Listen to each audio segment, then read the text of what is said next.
Hello students. अब तक हमने पढ़ा था कि लुइस 16 को एग्जीक्यूट कर दिया गया था पब्लिकली ट्रेजन के चार्ज में। ओके, और अब जो मोनार्क रूल ख़त्म हो गया था और मोनार्क कॉन्स्टिट्यूशन जो चल रहा था, अब फ्रांस क्या बन गया था, रिपब्लिक स्टेट बन गया था। और वहाँ पे फिर से इलेक्शंस हेल्ड हुए थे। फिर से इलेक्शन में जो न्यूली इलेक्टेड असेंबली थी उसको कन्वेंशन का नाम दिया था, और उसके हेड कौन थे, Robespierre. Okay, next topic is the reign of terror. The reign of terror means the time of terror. Okay, the period of terror. आतंक का period. The period from 1793 to 1794 is referred to as the reign of terror. मतलब 1793 में जब convention आया था France में as a constitution, तो 1793 से 1794 तक उसके दौरान जो समय है, उस पूरे समय को नाम दिया गया है रीन ऑफ टेरर, मतलब आतंक का period. Robespierre followed a policy of severe control and punishment. अब जो वहाँ का हेड था, उन्होंने एक पॉलिसी जो फॉलो करी थी वो था कंट्रोल का और पनिशमेंट का। वो हर किसी को पनिशमेंट देते थे। All those whom he saw as being enemies of republic, मतलब वहाँ के कॉन्स्टिट्यूशन का जो भी उसने एनिमी देखा, वो चाहे एक्स नोबल्स हो, क्लर्जी हो, member of other political parties हों, even member of his own party, उसकी खुद की पार्टी के मेंबर्स भी अगर वो उसके मेथड से एग्री नहीं करते थे तो उनको क्या किया जाता था, अरेस्ट किया जाता था। They were arrested, imprisoned and then tried by revolutionary tribunal, और उनको क्या कर दिया जाता था, रिवॉल्यूशनरी ट्रिब्यूनल के थ्रू इम्प्रिजन कर दिया जाता था, पनिशमेंट दिया जाता था। If the court found them guilty, अगर कोर्ट ने उनको गिल्टी फाउंड किया, देवर गिलोटीन। अब गिलोटीन यहाँ पे एक वर्ड आया है, what does this mean? Guillotine means एक इंस्ट्रूमेंट था उस टाइम पे, गिलोटीन। उसमें क्या किया जाता था, दो पोल्स होते थे और एक रेज़र होता था, ब्लेड होता था, उससे एक पर्सन का सिर काटा जाता था और उनको डेथ दे दी जाती थी। तो जो भी उनकी पॉलिटिकल मेथड्स के अगेंस्ट जाता था, उनसे एग्री नहीं करता था, उनको क्या कर दिया जाता था, गिलोटीन कर दिया जाता था। A guillotine is a device consisting of two poles and a blade with a person is beheaded. It was named after Dr. Guillotine who invented it.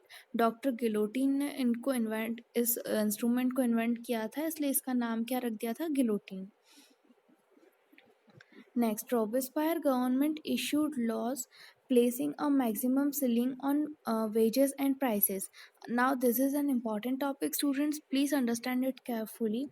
Robespierre ने किन किन पॉलिसीज़ को फॉलो किया था? एक, वो कोई भी अगर उनसे डिसएग्री करता है तो उनको पनिश किया जाता था, उनको गिलोटीन कर दिया जाता था।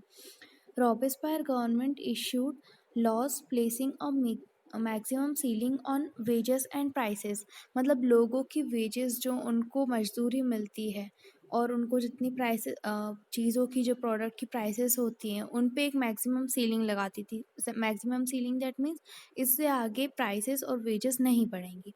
Second, third thing, meat and bread were ration, मतलब लोग जो मीट और ब्रेड खरीदने आते हैं वो कुछ अमाउंट तक खरीद सकते हैं, उनको रेशन कर दिया था, उसके आगे वो ज़्यादा नहीं खरीद सकते हैं।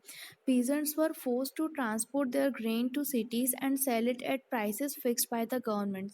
किसानों को फोर्स किया जाता था कि वो सिटीज़ में अपने ग्रेन्स को, अपने अनाज को सेल करें उस प्राइस पे जो कि गवर्नमेंट ने उनके लिए फिक्स की है।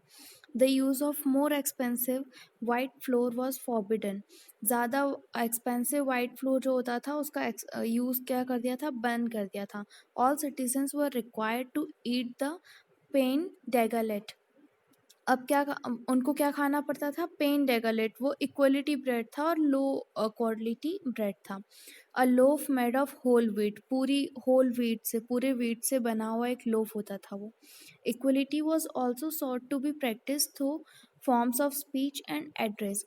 इक्वलिटी किस किस में प्रैक्टिस करी थी उन्होंने, फॉर्म्स ऑफ स्पीच में, मतलब अब लोगों को अलग अलग स्पीच से एड्रेस किया जाता था, जैसे कि वहाँ पर instead of traditional monsieur, sir and madam है, मैडम, सर और मैडम की जगह अब उनको सारे फ्रेंचमैन और विमेन को सिटोयन एंड सिटोयन, सिटीजन बोला जाता था।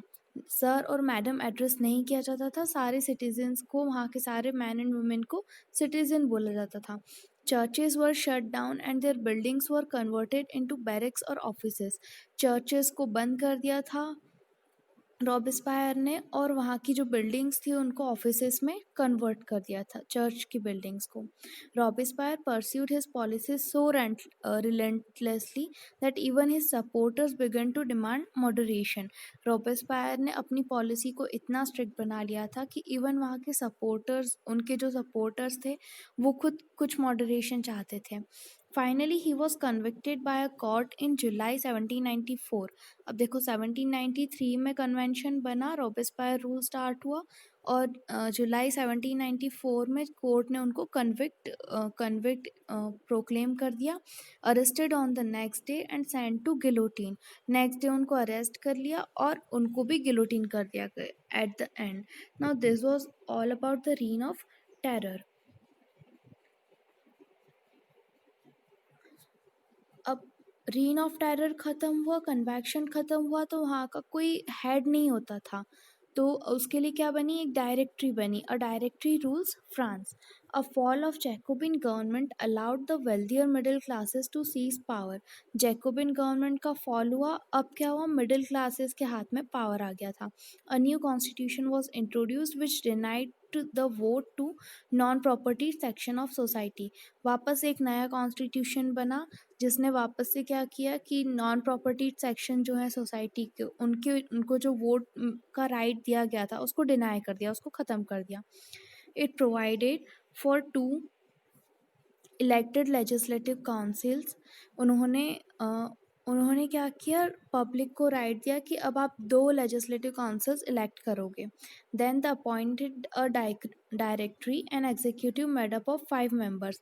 और वो दो लेजिस्लेटिव काउंसिल्स क्या करेंगे, मिलके एक डायरेक्टरी बनाएंगे, और डायरेक्टरी में कितने होंगे, 5 मेंबर्स होंगे। This was meant as a safeguard against the concentration of power in a one man executive as under the Jacobins.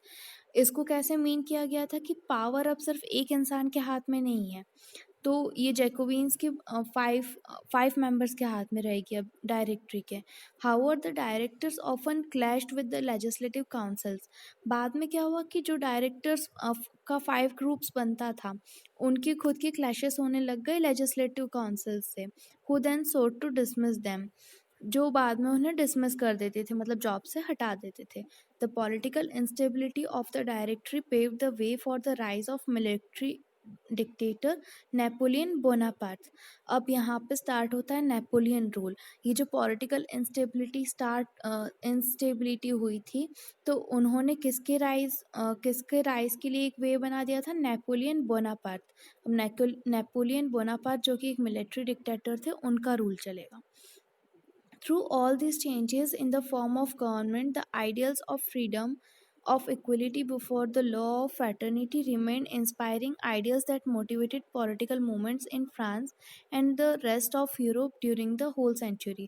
मतलब इतने सारे political changes, governmental changes के बाद भी जो freedom के ideals होते थे, equality before law के जो ideals होते थे, उन्होंने लोगों को मोटिवेट कर किए रखा, किसके लिए, ताकि पॉलिटिकल मूवमेंट्स चलाते रहें फ्रांस में और पूरे यूरोप में। ये किस कहाँ कब हुआ था, पूरी सेंचुरी के थ्रू यही चल रहा था।